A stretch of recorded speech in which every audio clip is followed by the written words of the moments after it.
Mateo 6, versículo 19. Hemos visto aquí en el Sermón del Monte, que es realmente el Evangelio, de alguna manera resumido. Las enseñanzas que el Señor nos da aquí es lo que significa el cristianismo. Vimos al principio que en las bienaventuranzas el Señor nos muestra el carácter del cristiano. ¿Cómo es el cristiano? ¿Cuáles son las características que identifican al verdadero cristiano? Pero el Señor no deja solamente allí el mensaje identificándonos como cristianos, sino después nos dice que nosotros tenemos que ser la sal de la tierra y la luz del mundo. Esas características que nosotros tenemos, esas cualidades que han sido cambiadas por medio del poder del Espíritu Santo, que son cualidades diferentes a las que el mundo ve, cosas que el mundo no le da valor, pero que Dios sí le da valor, como la pobreza de espíritu, la mansedumbre, el ser pacificador, el ser misericordioso, el tener hambre y sed de justicia, el ser de limpio corazón, el padecer por causa del Evangelio, el padecer por causa de Cristo. Son cosas que el mundo no valora. Pero el Señor las pone como características del cristiano y dice, esas características que ustedes tienen, no las pueden guardar. Dios no nos ha llamado a ser agentes secretos. Nos ha llamado a mostrar nuestro cristianismo afuera. Y dice, ustedes son una lámpara. Ustedes no tienen una luz propia. Dios les ha dado la luz. Cristo es la luz que vino a este mundo y nos ha encendido a nosotros con su luz, y esa luz la tenemos que llevar nosotros a los demás. Y el Señor nos llama a salir fuera de las cuatro paredes de nuestra iglesia para ser cristianos afuera, donde está la oscuridad, donde están las tinieblas. Nos ha llamado a ser la luz del mundo y la sal de la tierra. Pero después dice el Señor, yo no he venido a quitar la ley, no la he venido a contradecir, sino a cumplir. Yo no vengo a cambiar los mandamientos dichos anteriormente por medio de Moisés, el Señor hablando por medio de Moisés, sino les viene a dar el verdadero significado. Y el Señor nos muestra y nos advierte que si nuestra justicia no es mayor que la de los escribas y fariseos, que eran los religiosos de aquella época y que vivían una piedad exterior, dice, si vuestra justicia no es mayor que la de ellos, de ninguna manera van a poder entrar al reino de Dios. ¿Por qué? Porque estos hombres vivían hipócritamente, su relación con Dios no era genuina. Nos llama el Señor entonces y nos empieza a hablar de dos mandamientos, del sexto y el séptimo mandamiento, de no matarás y no adulterarás, y nos muestra cómo nosotros debemos ser totalmente diferentes. Nos muestra cómo el mandamiento va más allá que lo que dice la letra, va más allá de lo que aparenta, va y penetra en el corazón, en la intención del corazón del hombre. El Señor se mete en el interior, en nuestro corazón. Esto es importantísimo, porque dice la palabra de Dios, nos exhorta, sobre todas las cosas guardadas, guarda tu corazón. Aquí no se está refiriendo del órgano cardíaco que late y bombea la sangre en nuestro cuerpo. Se está refiriendo a nuestro ser, a nuestro sentimiento, a lo que realmente somos. Por fuera podemos parecer una cosa, pero lo que realmente somos eventualmente se va a manifestar. El Señor nos muestra entonces que la ley viene para ser dada para que nuestro corazón sea transformado, para instruirnos de acuerdo a situaciones bastante internas. Después el Señor nos dice que nosotros no debemos ser como los escribas y fariseos, que ellos estaban mostrando una espiritualidad externa, y nos advierte acerca de tres situaciones. Específicamente nos habla acerca de la caridad o la limosna o el ayudar al pobre o dar a Dios, el dar dinero, la oración y el ayuno. Y nos dice el Señor que esas cosas las debemos hacer nosotros en privado, porque son cosas que manifiestan mi devoción a Dios. Es algo personal. No me está prohibiendo el Señor hacer oraciones en grupo, ni hacer colectas en grupo para ayudar a ciertos casos, ni tampoco hacer ayuno en grupo. Eso no está prohibiendo el Señor. El Señor se está refiriendo a mi devoción personal con Dios. Primero tiene que ser personal. Saben, yo no puedo, y esto vale la pena recalcarlo ahora, Yo no puedo decir que estoy orando a Dios en un grupo de personas si yo no tengo en mi vida personal un momento de intimidad con Dios en oración. Mi oración no sirve para nada. Yo no puedo decir que cualquier cosa que yo haga para el Señor, si la hago solamente cuando vengo a la iglesia y cuando hay un grupo de cristianos alrededor de mí, mi vida cristiana es una hipocresía. Y por eso dice el Señor, ahí tienes tú que primero mostrar que realmente eres un verdadero cristiano en privado. Y después lo vas a poder hacer en público. Juan, cuando nos habla acerca del amor, nos dice, ¿cómo dices tú que amas a Dios y aborreces a tu hermano? Eres mentiroso. Si tú amas a Dios, no puedes aborrecer a tu hermano. Vas a demostrar que amas a Dios cuando amas a tu hermano. ¿Me entienden? O sea, la cosa privada se demuestra también cuando lo hago públicamente. De la misma manera, a la inversa, yo demuestro que tengo una relación con Dios en oración cuando oro en privado. Puedo orar también en grupo, pero cuando oro en privado, tengo realmente una relación con Dios porque confío en que mi Padre, que me ve en secreto, conoce mis pensamientos y Él me va a recompensar. Ahora el Señor se va a mover del punto de la privacidad nuestra a nuestras prioridades como cristianos. Lo que hoy vamos a ver va a ser las prioridades que tenemos que tener nosotros como verdaderos hijos de Dios. Y lo primero que Él nos dice aquí en el versículo 19 es: no os hagáis tesoros en la tierra, donde la polilla y el orín corrompen, y donde ladrones minan y hurtan, sino haceos tesoros en el cielo, donde ni la polilla ni el orín corrompen, y donde ladrones no minan ni hurtan, porque donde esté vuestro tesoro, allí estará también vuestro corazón. Hablamos en el estudio anterior de que hay personas que dicen, bueno, yo cuando voy a ayudar a alguien, no me interesa que Dios me dé una recompensa. Y aquellos que están buscando recompensa realmente no son gente espiritual, porque el que verdaderamente quiere ayudar lo hace por el puro hecho de querer ayudar. O si alguien le quiere dar a Dios, no tiene que esperar que Dios lo va a bendecir, sino que dé a Dios solamente porque está honrando a Dios. Pues se oye muy noble eso, ¿verdad? Pero en realidad nosotros somos personas que necesitamos este incentivo. Y el Señor lo sabe, porque así nos ha hecho el Señor. El buscar nuestro bienestar es normal, es natural, es sano mentalmente, ¿verdad? El no buscarlo sería enfermo mentalmente. Pero necesitamos buscarlo correctamente. Dice el Señor, está bien que busques un tesoro. No me está diciendo que no le busque. Buscar un tesoro está bien. Pero ¿qué clase de riqueza vamos a buscar nosotros? Y con eso tenemos que tener muchísimo cuidado. Porque dice el Señor, si tú buscas la riqueza material, primero nos habla de una forma lógica, al sentido común nuestro. Dice, ¿sabe que la riqueza material ahora es corruptible? Quiere decir, se corrompe.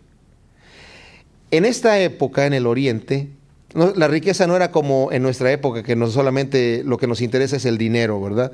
El signo de dólares es lo que significa todo lo que es riqueza. En aquella época, la riqueza también tenía que presentarse exteriormente, la forma que uno se vestía, la ropa que uno tenía, ¿verdad? Por ejemplo, el siervo de Eliseo codició y obtuvo con mentira unos talentos de plata y unos vestidos muy costosos. Y el pecado de Acán, él vio un manto babilónico muy bueno y con eso se entusiasmó y lo robó, y también se llevó algo de oro, pero la ropa era algo muy especial. Y por eso aquí menciona la polilla. Podía tener uno un tesoro en la ropa muy buena y de repente llega un animalito pequeñito, ¡ping!, le hace agujeritos y ya no sirve para nada.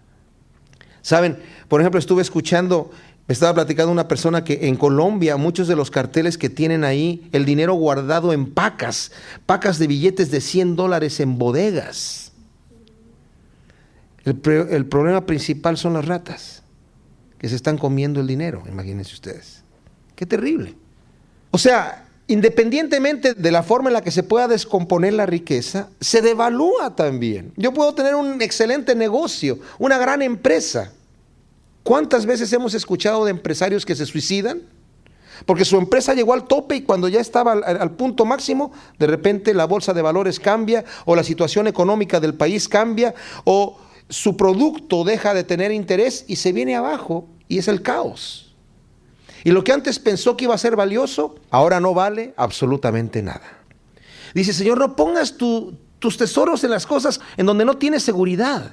Gastamos mucho dinero en alarmas. La persona que tiene mucho dinero tiene que tener alarmas de las mejores. ¿Cuánto gastan los bancos en alarmas? Impresionante.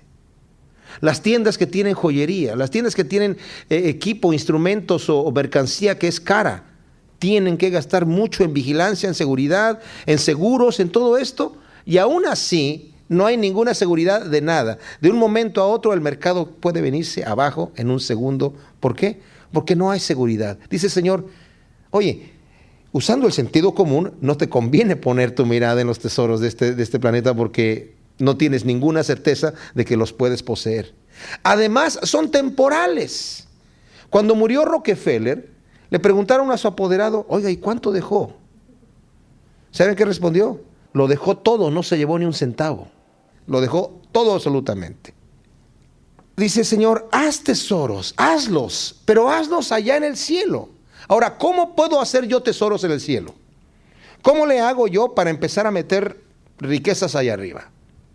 Pues no es a través de mis buenas obras. El Señor nos muestra varias formas en las que nosotros podemos alcanzar riquezas. Una de ellas, bienaventurados los pobres en el espíritu, porque de ellos es el reino de los cielos. ¿Cuál es el pobre de espíritu? Mencionamos ya que es la persona que reconoce que no tiene absolutamente nada de lo que se necesita para llegar delante de Dios. El mendigo en espíritu, el que no tiene nada. Él ya tiene una herencia. A través de Cristo Jesús hemos alcanzado una herencia incorruptible ya, nos dice la palabra de Dios. Dichosos los que padecen persecución, porque van a recibir una gran riqueza también. Dichosos los mansos, porque recibirán la tierra por heredad. Dichosos, dice el Señor, cuando padezcan por mi causa, por mi nombre, porque el galardón o el tesoro que les va a ser entregado en el reino de los cielos es sin límite. El apóstol Pablo dice, lo que sufrimos nosotros aquí, lo que padecemos por causa del reino de Dios aquí, no se puede comparar con el peso de gloria o de riqueza que el Señor nos va a entregar allá.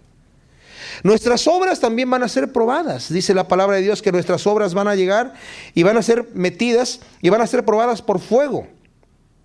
Las obras, estamos hablando de las obras de los cristianos, ¿verdad? No buenas obras para alcanzar la salvación. No existen obras para alcanzar la salvación. Las obras que nosotros presentamos a Dios como nuestras buenas obras para quedar bien con Dios, dice el Señor que son como trapos de inmundicia. Los trapos de inmundicia eran esos trapos que traían los leprosos en donde caía la carne con la pus y toda la pudrición ahí. Y es como llegar al Señor, mira Señor, te traje esto. Quita eso de aquí. Pero las obras que yo he hecho con un corazón sincero delante de Dios, o tal vez no las hice con corazón muy sincero, como sea, esas obras van a llegar ya una vez que he aceptado a Cristo como mi Salvador. El servicio que yo he ofrecido a mi Señor va a venir delante del Señor y esas obras van a ser probadas y el Señor se va a fijar nuevamente, ¿saben en qué? Lo que dijimos al principio, en el corazón, en la intención del corazón. Y las obras de alguno van a parecer oro, las obras de otro van a parecer plata, las obras de otros van a ser piedras preciosas, las obras de otros van a parecer hojarasca o madera. Cuando pasen por el fuego, ¿qué va a pasar? Pues los elementos consumibles se van a quemar. Dice, la tal persona recibirá pérdida, dice el apóstol Pablo, pero no se va a condenar. Va a entrar al reino de Dios, recibirá pérdida. ¿Pérdida de qué? De los tesoros en el cielo. Solamente quería mencionar, ¿cómo es que nosotros buscamos esos tesoros en el cielo? Buscamos servir al Señor con un corazón íntegro. Buscar servir al Señor no necesariamente en el bienestar, sino no importa que padezca necesidad, no importa que padezca lo que padezca. Hace un momento estábamos hablando de un hermano nuestro que acaba de pasar y acaba de partir con el Señor. Estuvo padeciendo 20 años de leucemia. Se casó ya con leucemia.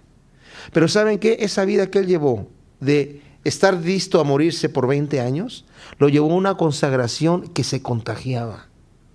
Verlo a él es como entrar en otra dimensión. Todo tiempo decía él, yo estoy listo para partir con el Señor. Y él estaba trabajando, sabiendo, su familia sabía que él se fue con el Señor, sabe que él se fue con el Señor, no están tristes. Han estado preparados sus hijos desde que nacieron, su esposa desde que se casó, sus amigos desde que lo conocen. Tremendo. Y saben, nosotros podemos tener tesoros en el cielo sabiendo que la muerte es ganancia. No que despreciemos esta vida, pero que la despreciemos para nosotros y la ganemos para el Señor. Porque dice el Señor que el que gana su vida la perderá, el que la retiene, que esto es mío, mío, mío. Pero el que la pierde dice, Señor, esto es tuyo, ya la encontró. Porque hemos encontrado a Cristo y Cristo es nuestra vida y Cristo es nuestro todo y hemos heredado juntamente con Él todas las cosas. Porque donde esté vuestro tesoro, ahí estará también vuestro corazón. O sea, en donde esté mi tesoro, lo que yo más quiero, ahí va a estar mi corazón, ahí va a estar mi amor, ahí va a estar mi entrega. ¿Qué es aquello que me hace levantarme en la mañana? ¿Para qué me levanto en la mañana? ¿Para qué sigo viviendo todo el día? ¿Cuál es esa fuerza que me lleva a continuar? ¿Cuál es mi meta? Eso que es mi meta es mi tesoro. Y eso que es mi tesoro es mi Dios. Así que en donde esté mi tesoro, ahí va a estar mi corazón y voy a estar en eso. Ahora, en este entorno dice, la lámpara del cuerpo es el ojo, así que si tu ojo es bueno, todo tu cuerpo estará lleno de luz. Pero si tu ojo es maligno, todo tu cuerpo estará en tinieblas. Así que si la luz que hay en ti es tinieblas, ¿cuántas no serán las mismas tinieblas?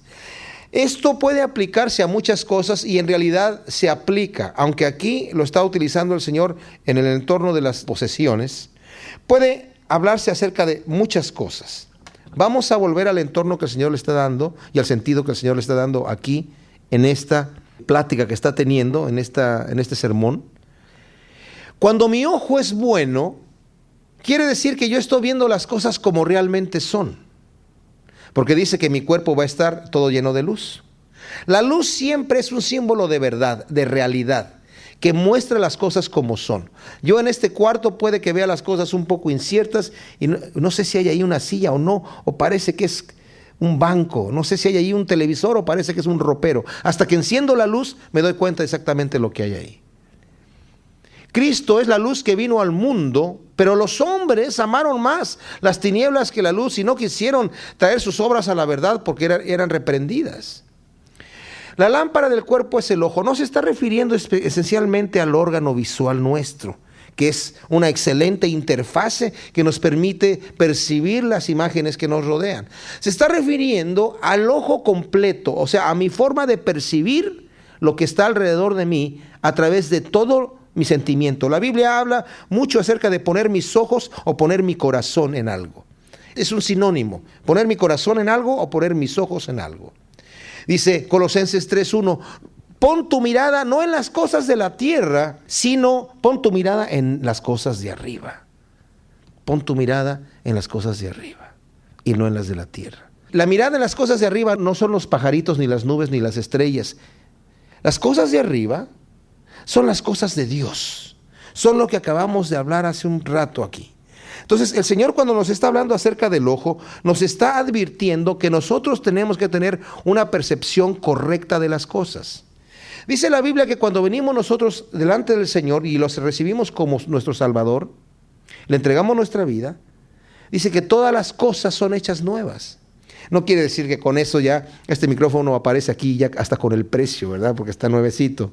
No, lo que quiere decir es que de aquí en adelante, como yo ya ahora tengo una relación con el Señor abre mi entendimiento para que yo perciba lo que está alrededor de mí como realmente es. Porque antes era mentira. Antes parecía como que todo estaba pintado de otro color. Era como estar en Las Vegas, por ejemplo, donde las cosas parecen ser algo, pero no lo son. Donde de repente ve uno en un hotel un pilar de mármol hasta que lo toca y se da cuenta que es de cartón y está pintado y parece de mármol. Antes nosotros veíamos las cosas de cartón pintadas por el pecado, pintadas por el mundo, pintadas por el mismo enemigo nuestro, pintadas por las demás personas que han dicho que así son como son, hasta que el Señor nos muestra y nos dice, no, eso no es vida, eso es muerte. No pongas tu mirada en esas cosas porque perecen. Tu ojo tiene que ser bueno. Empieza a ver las cosas como son. ¿Y saben que la Biblia nos dice que las cosas que se ven con el ojo natural son corruptibles? Las cosas que no vemos con nuestros ojos son las que son eternas. Qué increíble, ¿no? O sea, incluso la interfase que tenemos para ver las imágenes de colores y de formas materiales no nos permite ver las cosas que son realmente eternas y espirituales. Entonces el Señor me pide que en este momento yo empiece a ver las cosas como Dios las ve. Eso es algo que podemos estarle pidiendo al Señor continuamente. Señor, muéstrame, déjame ver las cosas como tú las ves. Déjame ver el pecado como tú lo ves. Déjame ver el mundo como tú lo ves. ¿Por qué? Porque el mundo es un engaño. Dice Juan en su primera carta, los deseos de los ojos, los deseos de la carne, la vanagloria de la vida, son un engaño y son enemistad contra Dios. La semilla que es sembrada en espinos es aquella que crece y los espinos crecen y la ahogan. ¿Y cuáles son los espinos? Los deseos de los ojos, las cosas que salen acá, todo el placer y todas las cosas que empiezan a brillar. Y la persona se desvía y no da fruto. Si tu ojo es malo, tu cuerpo estará en engaño, en tinieblas. Y si tu ojo es malo y tú estás en engaño, dice aquí, ¿cuántas no serán las mismas tinieblas? Así que debemos dejar que el Señor nos encienda esta luz. Ninguno puede servir a dos señores. Porque o aborrecerá al uno y amará al otro, o estimará al uno y menospreciará al otro. No podéis servir a Dios y a las riquezas. Aquí el Señor no nos está llamando a servir a Dios y al diablo. Qué extraño, ¿no? Que no puso a Dios y al diablo, o a Dios y al pecado, o a Dios y a otra situación. Dios y riquezas. ¿Por qué riquezas? Porque las riquezas tienen el poder de sentarme a mí en el trono. La palabra que se traduce aquí como riquezas es una palabra aramea que significa tener poder a través de las riquezas. Poder. No puedes servir a Dios y al poder, al Dios del poder, que al fin de cuentas vengo a ser yo mismo. Saben, cuando yo tengo mucho dinero, no necesito preguntarle a Dios. Yo puedo hacer las cosas. Entonces ya no le pregunto. Pero a veces Dios, cuando me limita, yo tengo entonces que dejar que Él me abra la puerta. Porque el dinero puede comprar cualquier circunstancia, cualquier situación. El dinero me puede desviar. Por eso dice el Señor, cuán difícilmente entrarán un rico en el reino de Dios. No que sea malo tener dinero, pero confiar en las riquezas me desvía. Aquí la palabra servir, en donde dice, nadie puede servir a dos señores, está utilizando la palabra de esclavitud. La palabra que utiliza Pablo cuando dice Pablo, siervo de Jesucristo, utiliza la palabra doulos en griego, que significa siervo, esclavo por voluntad propia. Era el esclavo que su amo le había dado la libertad, pero el esclavo decía, pero es que yo amo mucho a mi amo, o sea, a mi señor, y no quiero salir libre porque él me trata muy bien, me trata como a un hijo. Yo me quiero quedar aquí y quiero servirlo gratuitamente por el resto de mi vida. Entonces le ponían un anillo de oro en el oído, en la oreja, y era un símbolo de orgullo, ¿verdad? Que el esclavo lo portaba con orgullo diciendo, mi amo es una persona respetable. Y aquí está diciendo el Señor, no puedes someter tu vida a dos señores. Al dinero, porque una vez que te engancha, entras ahí, porque al final de cuentas, Él te posesiona a ti, porque te da poder. No puedes servir a eso y a Dios a la vez. ¿Por qué? Porque para servir a Dios tengo que hacerlo como Él me dijo que lo debo hacer. El que quiera venir en pos de mí, niéguese a sí mismo, tome su cruz y sígame. ¿Qué quiere decir? Yo debo dejar que Él sea el Señor. No quiere decir aquí que es malo tener posesiones. Eso no está diciendo el Señor aquí. Está hablando a un servicio de esclavitud en donde yo me deje llevar por esta esclavitud. ¿Ok? Entonces entendemos aquí el concepto que el Señor nos está dando en estos tres ejemplos, que es en el tema material. ¿Debo yo de saber someter mi vida al Señor? Porque Él es el que es dueño de todo. Él es el que tiene todos los tesoros. Él es el que me muestra las cosas como son. Y yo quiero que Él sea mi Señor. Me conviene servirlo a Él. Ahora acá, Mateo 6, 25, nos dice, por tanto os digo, no os afanéis por vuestra vida, qué habéis de comer o qué habéis de beber, ni por vuestro cuerpo, qué habéis de vestir. ¿No es la vida más que el alimento y el cuerpo más que el vestido? Notemos que empieza esto diciendo por tanto. ¿Por tanto de qué? Por tanto de lo que nos acaba de decir. Nos acaba de mencionar que yo no me debo de hacer tesoros en la tierra, sino tesoros en el cielo. Me acaba de decir el Señor que tengo que tener un ojo bueno para que mi cuerpo esté lleno de luz. De otra manera voy a andar a tientas. Y mi ojo bueno solamente puede ser cuando veo con la luz que Dios me da. Y me acaba de decir que no puedo servir a dos señores y tengo que escoger uno. Y después de todo esto, me dice, entonces, por tanto, se supone que yo ya estoy escogiendo el buen tesoro, se supone que estoy escogiendo tener un ojo sano y bueno, y que he escogido servir a Dios. Si ese es nuestro llamado de todos los que estamos aquí, porque somos cristianos, y decimos, por supuesto que mi ojo va a ser bueno, por supuesto que mi tesoro va a estar en el cielo, y por supuesto que yo voy a servir a Dios. Entonces, por lo tanto, no te afanes en tu vida de qué vas a comer, ni por tu cuerpo qué vas a vestir, porque la vida es más que el alimento y el cuerpo es más que el vestido. El Señor nos ha creado de una manera impresionante. Nos ha dado en nuestros órganos que tenemos, en nuestro cuerpo. El Señor no escatimó ciencia, ni escatimó proezas que ha hecho con nosotros. Cómo funciona el ojo, cómo funciona el oído, cómo funciona el olfato, cómo funciona todo nuestro cuerpo por dentro, es una verdadera maravilla. Y el Señor puso lo mejor de lo mejor para entregárnoslo a nosotros, para que vivamos en este planeta y para que podamos disfrutar de las cosas que Dios ha hecho. Y si Dios nos ha hecho así, dice el Señor, ¿por qué te vas a afanar de qué vas a comer o qué vas a vestir? Ya Dios te hizo. Saben, nuestra vida no la sustentamos nosotros. El Señor tiene nuestra vida en su mano. Cuando el hijo de Nabucodonosor, Belsasar, pecó contra Dios, bebiendo de unos vasos que eran dedicados para el Señor y teniendo una terrible fiesta con un montón de perversión, y el Señor decidió exterminarlo y terminar su reinado, y trajeron a Daniel para que interpretara una escritura que había pintado una mano que había aparecido en la pared, y el rey estaba asustadísimo. Daniel le dijo, tú estás honrando a los dioses de oro y de plata, pero el Dios de cuya mano depende tu propio aliento, tú estás respirando cada segundo porque Él te permite, a ese Dios del cual tú dependes segundo tras segundo, no has honrado nunca. Y el Señor dice, Él hace salir su sol sobre malos y buenos y hace llover sobre justos e injustos. ¿Se imaginan qué sería? ¿Que no saliera el sol? ¿Que el sol se retirara? ¿Que no volviera a llover más? El Señor cierra la llave así y todo el mundo se muere. Dependemos de Él. Todos dependemos de Él. Toda la naturaleza depende de Él. Entonces dice, Señor, no te afanes. ¿Por qué vas a comer o qué vas a vestir? Dice, porque la vida es mucho más que eso. Y luego nos llama nuevamente a la lógica. El Señor no nos da aquí dogmas de fe para que creamos y ya. Nos llama a la lógica. Mira las aves del cielo, que no siembran, ni ciegan, ni recogen en graneros. Vuestro Padre Celestial las alimenta. ¿Qué no vales más, mucho más que ellas? ¿Y quién de vosotros podrá, por mucho que se afane, añadir medio metro a su estatura? O por el vestido, ¿por qué os afanáis?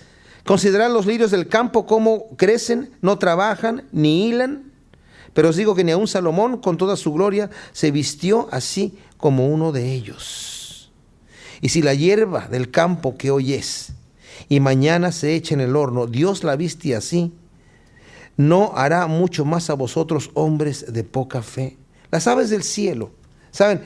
Hay aves que comen diferentes cosas. Hay aves que comen fruta, otras comen semilla, otras comen gusanitos en la tierra, otras comen insectos, o comen incluso carroña, ¿verdad? O peces. Pero aquí se está refiriendo a esas aves que comen muy poquito, esos pajaritos, esos chuparrosas que de repente llegan y le pican ahí a una fruta y se van. Y saben, es impresionante notar que esos pájaros comen la mejor fruta, se dan el lujo de ir al árbol y escoger el mejor punto, y no dicen, oye, me tengo que llevar una naranja, aquí cómo le hago, está muy pesada, no me la puedo llevar, esta sí que está buena. No se lleva nada, porque vuelan otra vez, y más adelante el Señor les provee. En el capítulo 10 de Mateo, el Señor nos dice, ¿no se venden 2 pajarillos por un cuarto, que son unas cuantas monedas? Con todo, ninguno de ellos cae a tierra sin el consentimiento y la autorización de nuestro Padre Celestial. Eso es importante, ¿saben por qué? Porque el Señor no nos está prometiendo un camino de rosas. Va a venir necesidad en nuestra vida. Pablo dice, yo he aprendido a padecer necesidad y a vivir en abundancia. Las dos cosas. Y es un error que los que viven en pobreza y los que viven en enfermedad son gente que no tiene fe. Y hay días en donde nosotros vamos a padecer necesidades. Y hay días en donde vamos a tener aflicción. El día de Jesucristo llegó cuando fue a la cruz. El día de Pablo llegó también cuando fue decapitado por Nerón. El día de Pedro llegó el mismo día de Pablo cuando fue crucificado de cabeza. Y nuestro día también va a llegar. Aquí en este planeta vamos a tener días en donde el Señor va a proveer para nosotros de una manera abundante. Y vamos a tener días tal vez en donde vamos a padecer necesidad. El Señor dijo, es necesario que a través de muchas tribulaciones entren en el reino de los cielos. Nosotros. Es necesario. Es necesario que vengan aflicciones. De hecho dijo, bienaventurados los que padecen, porque van a recibir este galardón. O sea, vamos a padecer muchos de nosotros. No obstante, aquí el Señor nos está diciendo, no te afanes, no te preocupes, no te desesperes por el día de mañana. Porque Dios tiene control, así como controla a las aves, como controla a los peces, como controla a toda la creación. Él tiene control de lo que sucede contigo. No te desesperes. Pablo más adelante en Filipenses dice que sean conocidas mis peticiones delante de Dios, que no me afane y que con acción de gracias haga mi petición con fe. La fe no es en lo que yo declare, la fe es en Cristo Jesús. ¿Me entienden? Tengo que hacer mi petición con fe, pero mi fe está en el Señor. Él es el que decide y el que tiene la última palabra. Pablo pidió que le fuera quitado un aguijón y pidió con fe. Pablo tenía el don de sanidad, andaba sanando enfermos por todos lados, pero acerca de él mismo, que tenía un problema, él pidió, se cree que era un problema físico en los ojos, muy visual, muy vergonzoso. Y Dios le dijo, no, Pablo, en tu caso no te voy a sanar, porque no te conviene, porque te vas a levantar con demasiado orgullo. Pablo tenía un problema tal vez con el orgullo y el Señor le dijo, mira, te conviene quedarte así. Y Pablo dijo, yo lo entendí y está bien. Pablo mismo escribe acerca de esto. Entonces, el Señor tiene una razón para cada persona, para mantenerlo. Por ejemplo, Moisés dice que a los 40 años era un hombre poderoso en palabra y en obra. Dice la palabra de Dios que él ya sabía que era que el Señor había escogido para sacar al pueblo de Egipto. Pero cuando fue descubierto que había matado a uno de los egipcios y salió al desierto, estuvo 40 años, a la edad de 80 años era un tartamudo, no podía hablar y no quería ir. Y le dijo, Señor, tú sabes que yo no puedo ir porque soy tartamudo. Y el Señor tanto le insistió y tanto él no quería ir, que envió a Aarón para que Aarón hablara. Pero Moisés fue también. Ahí venía ya, ¿verdad? Con una limitación física, pero con un corazón dispuesto, listo ya para servir al Señor. Los planes del Señor son tremendos. Ahora miren, dice aquí el Señor, ni siquiera Salomón se vistió como uno de estos lirios tampoco, por el vestido también, ¿por qué me voy a afanar? Ni Salomón se vistió como el Señor viste las flores, con ese gusto, con esa delicadeza, con esa hermosura. El Señor va a cuidar de nosotros. Dice, y si la hierba del campo que hoy es y mañana se echa al horno, dice el versículo 30, Dios la viste así, ¿no hará mucho más a vosotros hombres de poca fe? No os afanéis pues diciendo qué comeremos o qué beberemos o qué vestiremos, porque los gentiles buscan todas estas cosas, pero vuestro Padre Celestial sabe que tenéis necesidad de todas estas cosas. Ahora, eso es importante. Dios es el que es dueño de todas las cosas. Él sabe mis necesidades. Él sabe que yo necesito comer y que yo necesito estar vestido. Aquí me va a poner una condición en donde yo voy a involucrar al Señor en mi vida. ¿Y cuál es la condición? Buscad primeramente el reino de Dios y su justicia, y todas estas cosas os serán añadidas. Buscar primeramente el reino de Dios y su justicia significa que yo voy a buscar lo que Dios quiere. Él es mi rey, yo soy su siervo. Ya acepté que no puedo servir a dos señores. Acepté que voy a ver las cosas como Él las ve. Acepté que mis tesoros van a estar arriba en el cielo y no aquí en la tierra. Entonces, Él sabe mi necesidad. Y yo voy a buscar el reino de Dios, voy a buscar lo que Él quiere hacer y su justicia, que quiere decir poner por obra la justicia de Dios en mi vida. El Señor nos ha llamado a nosotros a ser los que estamos obrando aquí en la tierra el trabajo que Dios está haciendo, muchas veces que es directamente con el hombre. A nosotros se nos ha encomendado el Evangelio. Nosotros somos los que llevamos este tesoro, como dice el apóstol Pablo, en vasos de barro. Y el Señor nos dijo, id por todo el mundo y predicad el Evangelio a toda criatura. También el Señor a nosotros nos ha encomendado que vayamos y visitemos a los enfermos. Y sanemos a los enfermos también, oremos por ellos. Y atendamos al necesitado.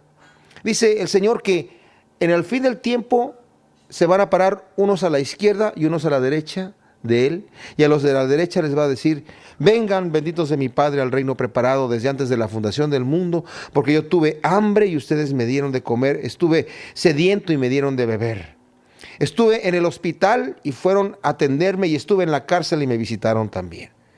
Y los de la derecha van a decir, ¿cuándo hicimos todas estas cosas contigo, Señor? Y Él va a decir, por cuanto lo hicieron a uno de estos mis hermanos más pequeños, a mí me lo hicieron. Los de la izquierda van a ser reprobados porque no hicieron estas obras de justicia. Pero también mis obras de justicia son aplicar justamente las cualidades y las características que tengo como cristiano.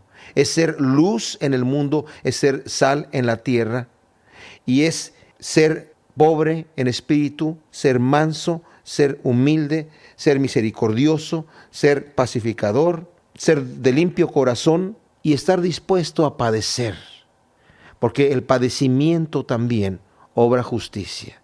Estas obras de justicia son también tomar las pruebas y pasar las pruebas con victoria. Entonces dice la palabra de Dios que cuando yo busco el reino de Dios y su justicia, pongo por obra lo que el Señor ya me ha enseñado, el Señor va a cuidar de mí. Fíjense, el Señor aquí no nos está prohibiendo que proveamos para el futuro. El Señor no nos está prohibiendo que yo tenga una cuenta en el banco para comprar una casa más adelante, o que yo haga planes en mi vida para el futuro. ¿Sabe qué me está prohibiendo el Señor aquí? Que me afane. Que me afane y que esté como loco diciendo, pero ¿cómo le voy a hacer? ¿Pero cómo voy a tener la completa seguridad? Dice, no te afanes. ¿Y saben por qué les digo que el Señor no nos prohíbe que proveamos para el futuro? Porque también dice en Proverbios, mira, oh perezoso, la hormiga, que en verano trabaja y guarda su provisión para el invierno. O sea, la misma palabra de Dios nos enseña que debemos proveer para el futuro, pero no nos podemos afanar. Y concluye diciendo, así que no os afanéis por el día de mañana, porque el día de mañana traerá su afán. Basta a cada día su propio mal.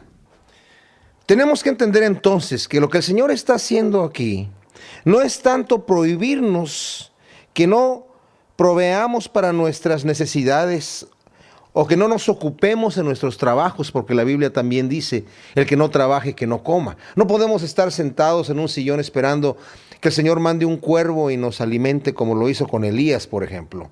No, el Señor espera que nosotros trabajemos, el Señor espera que proveamos. La palabra de Dios dice, el que no provee para su casa es peor que un incrédulo. Yo debo trabajar, yo debo hacer planes para mi vida, pero tengo que tener mis prioridades en orden. Desde el versículo 19, toda esta sección que hemos estado estudiando, hasta esta parte que nos habla aquí del afán y de la ansiedad, el Señor nos está hablando de prioridades.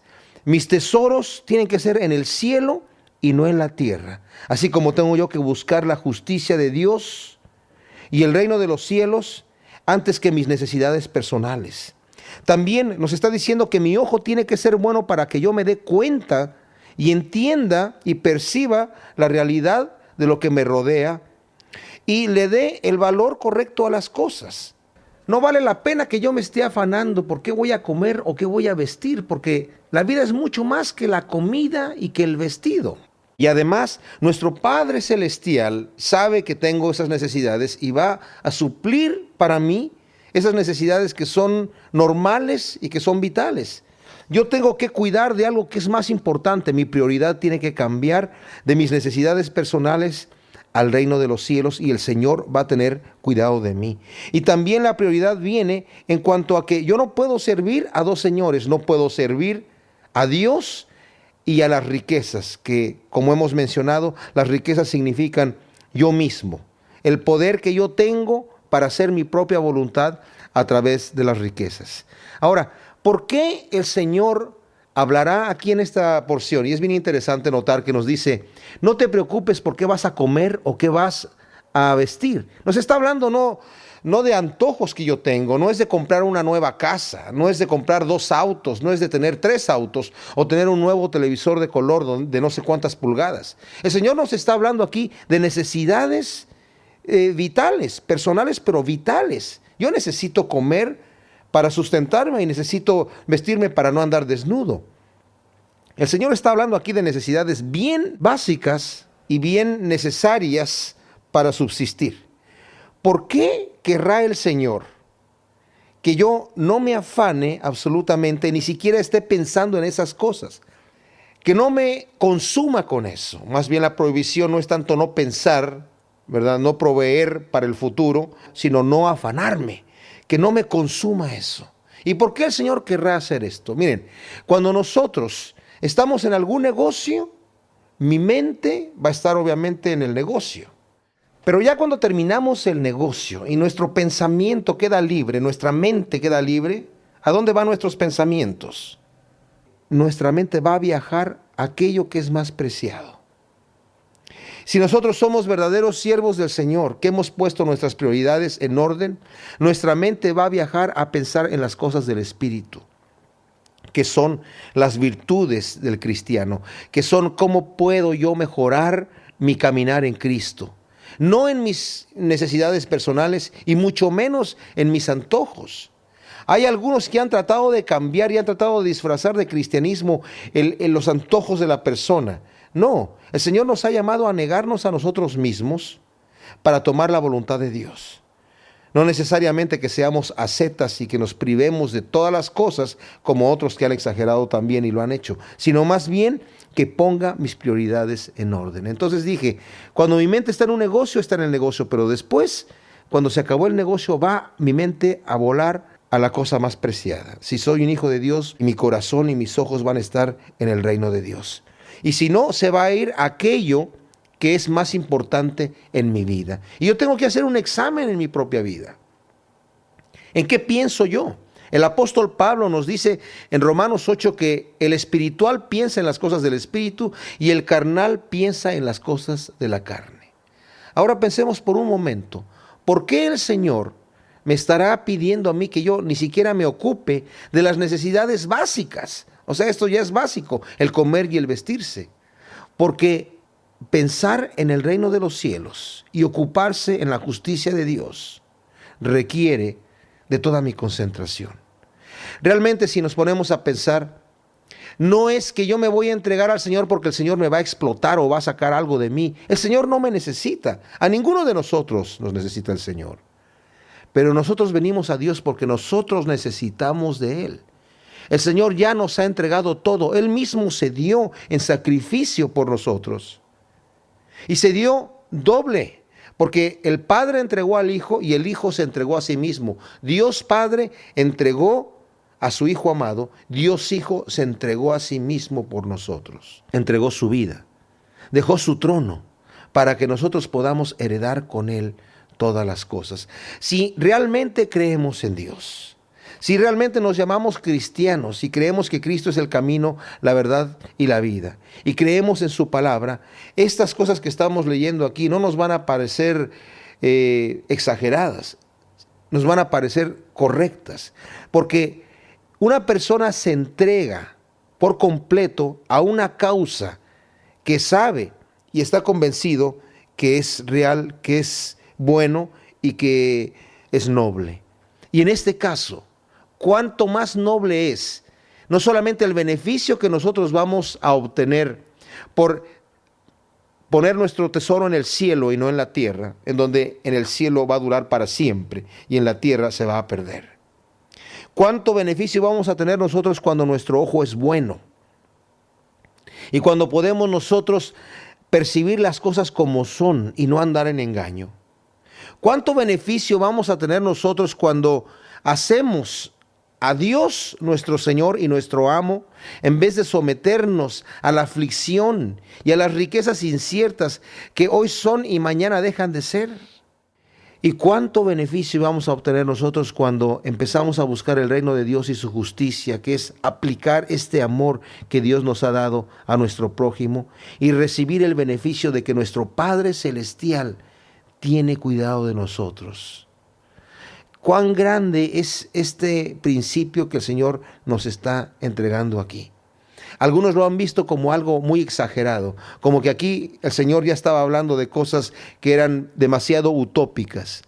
Pero si realmente lo consideramos, el Señor está aquí poniendo en práctica, poniendo en evidencia cómo nosotros podemos en nuestras propias vidas vivir un evangelio genuino. Debemos buscar el reino de Dios y su justicia, porque eso es lo más noble, es lo más rico, es lo más preciado para nosotros los que hemos conocido al Señor. Buscar el alimento y el vestido y estar preocupados y afanados por nuestras necesidades personales, tal vez por enfermedades, tal vez por diferentes situaciones que nos distraen del verdadero objetivo al cual el Señor nos ha llamado, sería muy necio de nuestra parte.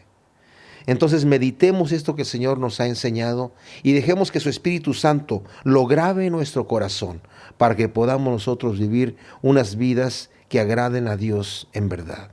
Señor, te damos gracias por tu palabra y te pedimos que tu Espíritu Santo ciertamente grabe estos principios en nosotros y podamos entenderlos y discernirlos espiritualmente, Señor. Queremos servirte como tú te mereces, porque tú eres el Rey de Reyes y el Señor de Señores.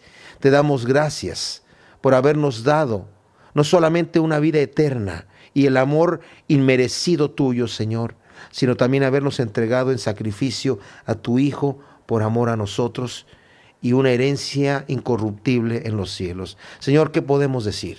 Podemos solamente decirte muchas gracias, Señor, y queremos entregarte nuestra vida. Gracias. En el nombre de Cristo Jesús. Amén.